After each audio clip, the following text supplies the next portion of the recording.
Hello friends, welcome back to my channel. यदि आप है बिहार बोर्ड क्लास 9 के स्टूडेंट और आप लोग का फर्स्ट टर्मिनल एग्जामिनेशन में सोशल साइंस का एग्ज़ाम है, तो मैं आप लोगों के लिए सब्जेक्टिव्स का आंसर लेकर के आ चुका हूं। इससे पहले मैंने ऑब्जेक्टिव का आंसर करा दिया है और यहां पे मैं सब्जेक्टिव का आंसर लेकर के आ चुका हूं। तो चलिए स्टार्ट करेंगे वीडियो और देखना शुरू करेंगे कौन कौन से प्रश्न हैं। यहाँ पर देखिएगा आप लोग का, यहाँ पे इतिहास में 3 क्वेश्चन का आंसर करना है। 5 क्वेश्चन दिए गए हैं।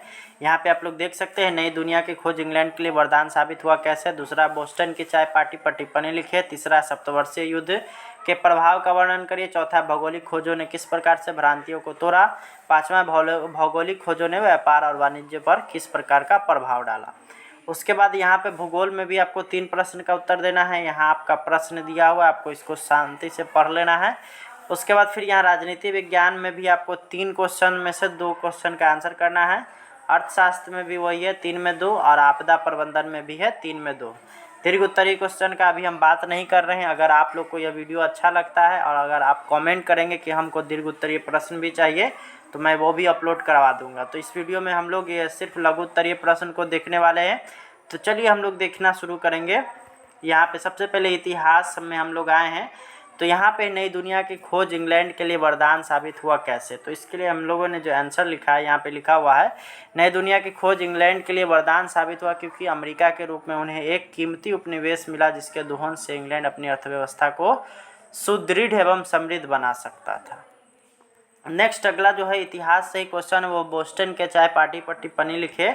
तो यहाँ पे ब्रिटेन के खिलाफ बोस्टन नामक शहर में 16 दिसंबर 1773 ईस्वी में कुछ आंदोलनकारियों ने चाय के 3 जहाज़ों से चाय को समुद्र में फेंक दिया, जिसे बोस्टन की चाय पार्टी का नाम दिया गया। मैंने शॉर्टकट में लिखा है क्योंकि यहाँ पे जो है 2 नंबर का ही बात है। यहाँ पे 5 नंबर और की बात होती तो फिर उसको और आगे बढ़ाया जाता।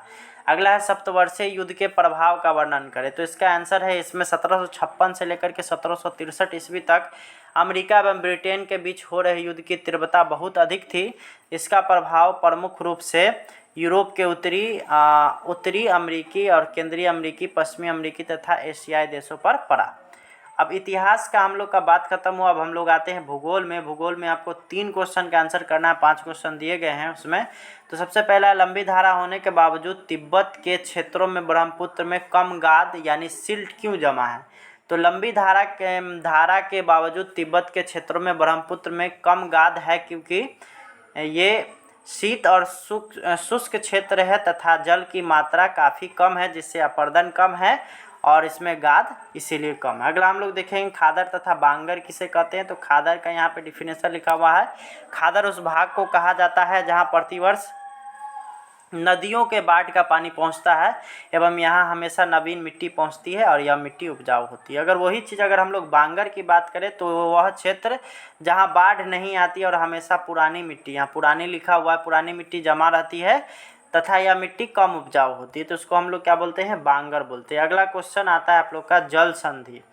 जल संधि क्या है या इसके क्या लाभ है। तो अगला एक का आंसर इधर है हम लोग का, यहाँ पे आप लोग देख सकते हैं आंसर लिखा हुआ है। जल संधि एक तरह से पानी का बंटवारा है जो 2 राज्यों या 2 देशों के बीच होता है। इससे लाभ होता है कि दोनों ही पक्षों को जल समान रूप से मिलता है। अगर राज्य की बात करें तो राज्य में भी, और देश की बात करें तो देश में भी। राजनीति विज्ञान की बात करें तो इसमें 2 क्वेश्चन का आंसर करना है। 3 क्वेश्चन दिए गए हैं।